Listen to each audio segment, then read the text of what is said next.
had that experience? So sometimes what happens is people achieve their goals, as she just got done saying, achieve your goals and you're still not fulfilled, you're still not happy. So if that happens, you don't have a quality of life. You know, everybody has the illusion that someday when I have more money, someday when I have more time, someday when I have a better home, someday when my family is finally grown up, my kids make it out of school, some days when I get my kids into school, someday when this happens, then I'll have a quality life. But quality life only comes from one thing, fulfillment. And those of you watching here a few days ago, if you were on tape 5, you listened to the goal setting workshop. We all did a goal setting workshop yesterday intensely. By the way, was that valuable for you? Did you enjoy it? Yes. Okay. So goals are one thing, though, but goals are a vehicle towards getting yourself to meet these 6 human needs that we talked about on tape number 7. This whole idea, the 6 human needs, and how to make sure that whatever you're doing, you don't just do something that makes you feel good for the moment.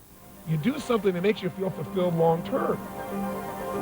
So if you and I are going to really have an extraordinary quality of life, how would we measure that? Would it be by cars, homes, a certain amount of financial success, maybe doing well in your career? I have to tell you, I've had the privilege now of being with people from about 43 nations of the world. And throughout that time, I've worked with the most, quote, successful people in the world and those that are most challenged. And what I find is the common denominator of success or failure ultimately is fulfillment. There are a lot of people out there that have everything on their side, and they're frustrated. And there are a lot of people that have every challenge you can imagine. They're excited about the passion of their life, trying to figure out how to make it work. I think ultimately a quality life is a life where you experience the emotions that you want on a regular basis. You know, I had the privilege of meeting Sir John Templeton and talking with him and interviewing him. And this is a gentleman who's made an amazing difference in the world. He's also been very successful in business. He's a billionaire, probably one of the most successful investors for the last 50 years around the world. And when you ask Sir John, what does it take to be, quote, wealthy? John turned to me and said, Tony, it takes one thing, gratitude. I said, that's interesting. He said, yeah, because it doesn't matter how much money you have in your life or anything else. If you're not grateful, you're not rich. I think that's really true way beyond the money, right? It's about all the areas of our life. So ultimately, what I really hope that Personal Power will do for you by your taking advantage of these tools is show you how to live in a place where you feel the joy, the excitement, the passion, the love, the connection, all the emotions that you really want in life, and spend a lot less time in that frustration or that overwhelm or resentment or anger or anything else that used to dominate maybe your life or people that you care about. Because think about it. If we don't manage the ultimate resource of our emotion, where does our life go? We could be brilliant. We can have great ideas, great desires, but we're not going to follow through. We're not going to go start a new business unless we can generate the emotion that gives us drive. We're certainly not going to be in a position where we stay close to the people around us. Have you ever, for example, been in a frustrated state of mind and then snapped at one of your children and had nothing to do with them whatsoever? Felt bad about it maybe afterwards? Or maybe you've been in a place where you misinterpreted someone's intent. You thought they had some secondary approach or gain of doing something with you, and they just really cared. But you're in such an angry state, you kind of filtered it wrong. I don't know if you've ever done that, but I've been guilty of both those things in the past. And I don't want to be guilty of it in the future. And there's a way to create change. Now, I'm assuming, first of all, that you already know 2 of those ways, because you've already done those Personal Power tapes, right? You're not supposed to be watching this video unless you first do those tapes. But just in case you didn't, I'll give you a little review. 2 skills that immediately change the quality of our life by changing our emotions. And by the way, out of our emotions come all of our behaviors. If you're on a roll, if you're in a peak state, if you're feeling passionate, you will follow through. On the other hand, if you're feeling passive and quiet and tired, you're not going to follow through. So the ability to change your state in a moment is the secret to not only peak performance, but a quality life. So how do we do that when we're constantly in a world where we're being interrupted? Like, you may hear some airplanes here. You might have to bear in mind with me. We have to both manage our states here. But the way you do it is 2 ways. And by the way, I'll show you these 2 ways real quick, remind you. And then what we're going to do is I'm going to take you to Hawaii, and I'm going to have you sit in on one of my seminars, and I'm going to teach you a skill that'll show you how to immediately increase your drive to do certain things. For example, there's some things you know you need to do, but you have a hard time getting yourself to follow through. Or maybe there's some things that you want to do too much. Like you want to eat that pizza, you want to have that chocolate, you want to do something that's kind of destructive, and you need to lower the amount of drive, lower the urge to follow through. I'm going to teach you a really valuable urge management tool that's so simple you can use it immediately. But first, let's do a quick recap, okay? Number 1, whether or not we're happy or not, the way we feel determines the way we behave. So for example, can you remember a time in your life when you're really on a roll, where things were just flowing, where it's like it was effortless, where it's just like you didn't have to think about it, you just thought afterwards, how the heck did I do that? I'm sure you have. Have you also had times in your life, though, when you couldn't remember your own home telephone number or how to spell the word the, where it felt like you could do nothing right? And what's the difference in performance? You're the same person, you have the same ability or skill, but in one situation you perform brilliantly, the other one kind of brutally. The difference in people's behavior is not their ability in most cases. It's the state that your mind and body is in at that moment in time. So how do we change our state if we're feeling frustrated or we're feeling depressed? Well, first of all, we have to learn and pay attention to what we naturally do when we're in a peak state versus what we naturally do when we're in an unhappy state. And by the way, you can use this to change performance immediately. I've done it with top athletes. Some of you saw in the infomercial Andre Agassi. Now, a whole series of athletes I've done this with where I'll help them discover when they're at their best, they just flow. They don't think about how am I going to hit that ball. I asked Andre when I first met him, I said, listen, have you ever hit a tennis ball perfectly? And he said, well, of course. I said, well, then stop trying to figure out how to change your swing, and let's get you back in that same state of mind where you naturally do this. Let's find out what the triggers were. And the first place we looked is step number one. To change your emotion, you must change the way you use what we call your physiology. It's a big word, but physiology just means the way you move, the way you breathe, the way you use your facial expression. I got some sun here, I'm squinting. It changes my state. But the way you move affects everything. So for example, if a person's feeling depressed, do they take on a certain physiology, a certain posture, a certain breathing pattern? I mean, think about it honestly. What's the posture of somebody who's depressed? Where are their shoulders? Come on, tell me the answer. I want you to think of it yourself before I say it. Good, shoulders are down. Where's their head? Of course, down. What's their breathing like, full or shallow? Of course, shallow. Facial expression, is it up and tight or slack? We both know it's slack. Now, how come you knew this before I said it? Because you've practiced this stuff before, haven't you? We've all been in that place where we're depressed and we're down. Now, what's interesting is, how do we treat that? What do we do with that? Well, what most people will do is they go take a drug.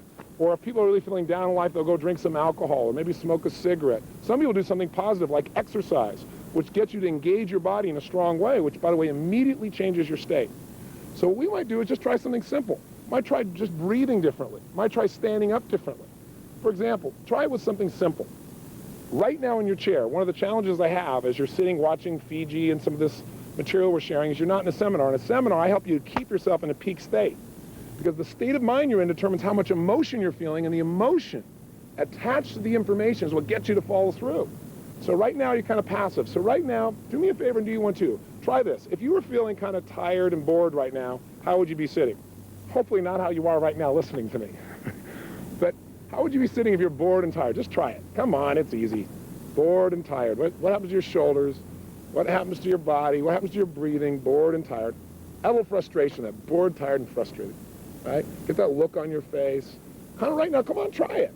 Just see what it's like in your body. See if there's actually a posture that goes with that emotion, a way of breathing, a facial expression. I think you know where it is. And if you went there real quick, that might be a sign you might want to change for the future. Now, in that state of frustration, imagine trying to design your life, trying to change your life. It's not going to happen. So now try this. Sit up in your chair right now. Come on. No one's watching. It's just you in this videotape with me. Come on. Sit up in your chair. Come on. Sit up tall. Sit up like you'd be if you were really feeling unstoppable right now. Has there been a time in your life when you felt like you were on a roll? Like, man, nothing you tried would be stopped, that you'd find a way to turn it around? Sit up in your chair that way. Breathe the way you'd be breathing if right now you felt really good. Put the kind of smile on your face like you have, you feel really excited. Now, I know this sounds third grade. Oh, yeah, what a pump up. Sit up, and that's going to really change my life. But the truth is, if you look at your life and you were to write down all the emotions you experienced in the week, both good and bad, each of those emotions has tied to it a certain way of using your body. And if you keep using your body that way over and over again, you'll keep feeling that way. So make yourself breathe and feel good. Sit up like you are ready to make something happen right now. If you're in a state of certainty you were going to achieve what you wanted, how would you be sitting up? What would be the look on your face if you were totally determined right now? Make a little gesture. What kind of gesture would you make if you felt determined right now? Come on, just try it. And if you make that gesture really strong like you mean it, how does it feel? Just kind of feel what that feels like in your body. In this state of mind, are you likely to do things differently than when you're in that passive state? You and I both know the answer to that question. But the secret is to train yourself to stay in this state so it becomes natural. It's kind of like, how do you build a muscle? I want to build a strong bicep. I may lift weights. And when I lift weights, I don't just exercise. If I want this muscle to grow, I got to condition it by pushing beyond what I'm comfortable with. So if you're just watching me right now and going, who is this idiot telling me to do all this stuff? It's okay, but it won't give you a change. So you got to really exercise it, and you got to do something you're not comfortable with. And if I'm doing 10 curls with a weight, which one of those 10 do you think I want to do the least? Obviously number 10. Which one will give me the most growth? Number 11, right? When you push beyond your comfort zone, that's when you create a change for yourself. So now, what we're hearing in the background is another airplane. This tends to change our state because it affects state number 2, which I'll wait for it to go by for. The second thing that affects our state is what we focus on. What you and I focus on, moment to moment, radically changes the way we feel. So as that thing goes by, if you focus on the sound of the plane, which would be the natural thing to do, it's going to change your state. But I'll give you a better example. If you're in a position where you want to condition yourself to feel good, you got to control what you consistently focus on and how you consistently use your body. So for example, if you wanted to feel bad right now, I bet you could pull it off. Do you have any memories from your past, some horrible memory that if you thought about it in detail and really focused on it, you'd feel really lousy all over again? You got an experience like that? Some people say, heck, I got zillions of them. I got a menu of experiences. Other people tell me, why go back to my past? My present is crappy enough. Some people are not satisfied with that. They think of things that haven't even happened yet, and they focus on them. Horrible things that haven't even occurred and feel bad about them in advance. You don't want to fall into that trap. So both of these become habits, by the way. People come to me all the time and they say, I don't know what it is. I don't know what it is, Mr. Robbins. I just feel down all the time. Why do you think I feel so down? Well, part of it is look at their body. Part of it is what do they constantly focus on, how things haven't worked out, how they can't turn it around, and their body's in a lousy place. Pretty obvious. Other people say, I don't know what it is. I feel so up all the time. Why do you think it is I feel so up all the time? And it's pretty obvious. But we forget the fundamentals, don't we? We turn, most of us, we don't like the way we feel, to alcohol again, or cigarettes, or smoking, or sleeping, or we go watch TV to change our focus, to take us off what we're focusing on that makes us feel bad and make us focus on something else that maybe feels okay for the moment. Or you go shopping where you change the way you're moving, you feel pretty good, and you focus on something else. But none of those give you a long-term benefit. In fact, some of them have some negative side effects. So would it be nice to be able to change your state that fast, just by a radical change in the way you use your body, or by a quick change in focus? And by the way, people come to me all the time and say, I don't know what it is, Mr. Robbins, but I'm really angry all the time. They make these horrible looks on their faces. I said, well, maybe we should start with your face, because we get in a habit of using our body in a certain way, and that's it. It takes off and starts to control us, and you want to break out of that. In fact, there's research that's done now with monkeys that I personally don't support, but you should be aware of it. They'll take a monkey, tape down 4 of his fingers. They'll take one finger, and they'll manually bend it back and forth, over and over again, manually. After doing this for thousands and thousands of times, an interesting thing occurs. Each time you bend this finger of the monkey, metaphorically, imagine that to do this, the monkey has to make connection in the brain between one nerve cell, a neuron, and another, just as a metaphor. Imagine for this to happen, you have to draw a string of connection between those 2 neurons, those 2 nerve cells in the brain. Well, once you got 1 string, 2 you got 2. Thousands of times, the monkey is now wired to do this. So much so that now you can open the monkey's fingers, and guess what the monkey does for no good reason? Over and over again. You go, so what? I'm not a monkey. What's the point? Well, the point is this. Do you ever go to work the same way each day, maybe get on the same on-ramp each day? Do you have a kind of a ritual like that? Have you ever had a day where you're actually supposed to go in a different direction, but you're not thinking or on your cellular phone, and what do? You get right on that on-ramp the same way? You're a monkey. What you're doing is you've conditioned yourself so much that it's like hypnosis. You just automatically go into it. Well, can we condition ourselves to feel frustrated over and over again by going into that same physiology, that same set of movements? You bet. Can you condition yourself to feel depressed? You bet. Can you also condition yourself to feel absolutely euphoric, where that is your natural emotional pump? And I'm not talking about just being motivated. I'm talking about really, truly feeling that way day to day, where the natural feeling for you is to be strong and to be focused and to be determined and to be happy. The answer is absolutely. Now, that's one aspect, is physiology. Let's look at focus a little bit. You might say, okay, Tony, I know I've got to focus on what works. Are you saying just be a positive thinker? I don't believe in positive thinking. I don't believe in going to your garden and saying, there's no weeds, there's no weeds, there's no weeds. That's not going to, don't take your garden. That's not going to help you. You got to be able to focus on how it really is, but not make it worse than it is. You then got to see it how you want it. And then you got to focus on how am I going to make it the way I want it. And I'll tell you how you control your focus. It's not through affirmations, I'm happy, I'm happy, I'm happy, I'm happy. I'm really happy, I really am. With that physiology, no matter what you say, you're not going to feel happy.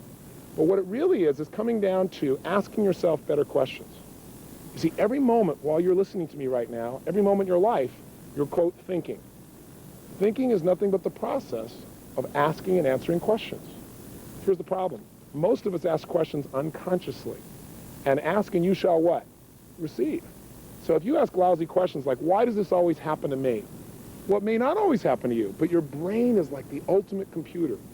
If you ask it a question, it's got to come up with an answer. It's got to make one up. So if you say, why does this always happen to me? Your brain goes to, you're a schmuck. Or some people say things like, how come I can never lose weight? And your brain goes, because you're a pig. You ask a lousy question, what are you going to get? A lousy answer. A better question might be, how could I lose weight now and enjoy the process? Because if you say, how can I lose weight now? Your brain will just go on a diet, and you go, I don't want to go through that again. But if you say, how can I lose weight now and enjoy the process? Your focus goes to not only achieving, but enjoying the process. You might say, I've always wanted to ride horses. Maybe I'll take horseback riding lessons. I won't even be thinking about it and also lose weight. Do you get the idea of what I'm talking about? I'm doing it quickly because in Personal Power we've talked about these, but I want to remind you of them because the questions you ask yourself and the way you move radically changes the way you feel. The way you feel determines what you're going to do. In a frustrated state, you're not going to go out and be totally loving. In a frustrated state, you're not going to go start a business. Remember, it's not our intellect that makes us do these things. We don't marry someone because we made an intellectual list. You marry them because they ran off with your heart and you're passionate to be with this person. You love them. You start a business because you found some drive inside of you. Because it's hard to do those things. But the rewards are in who we become as a person as we live in these states, and they are habits. So you might want to take my little test. You might want to take a few minutes, stop this videotape, and actually write down a list of all the emotions you experience in a week. I mean, both the good and the bad, honestly.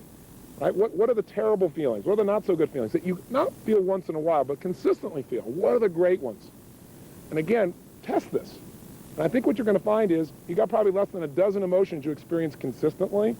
And as a result of that, what's happening is at least half of them make you feel like heck.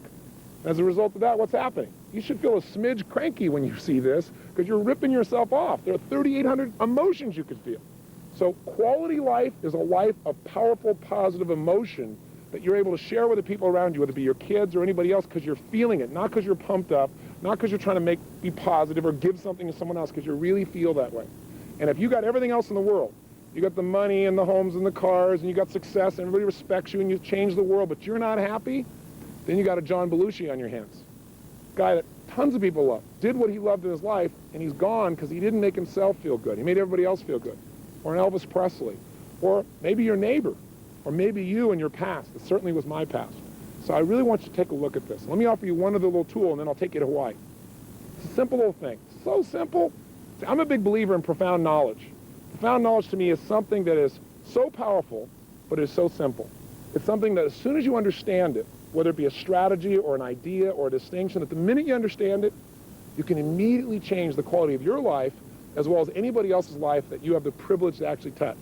So here's a simple idea. I call it incantations. We all know about self-talk. You should talk to yourself right. But you can self-talk yourself like crazy. You're great, I'm great, I'm great, I'm great, I'm great, and still feel like heck. So that doesn't do it. We know about affirmations. I'm happy, I'm happy, I'm happy, I'm happy. The difference between an affirmation and what I want to talk to you about is something I call incantations. The literal dictionary definition of incantations is magical words spoken forth.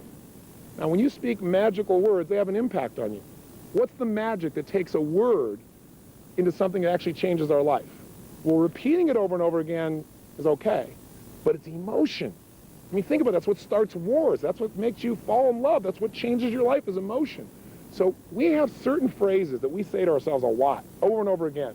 But when we say them and add emotion, they literally put us in a form of almost hypnosis.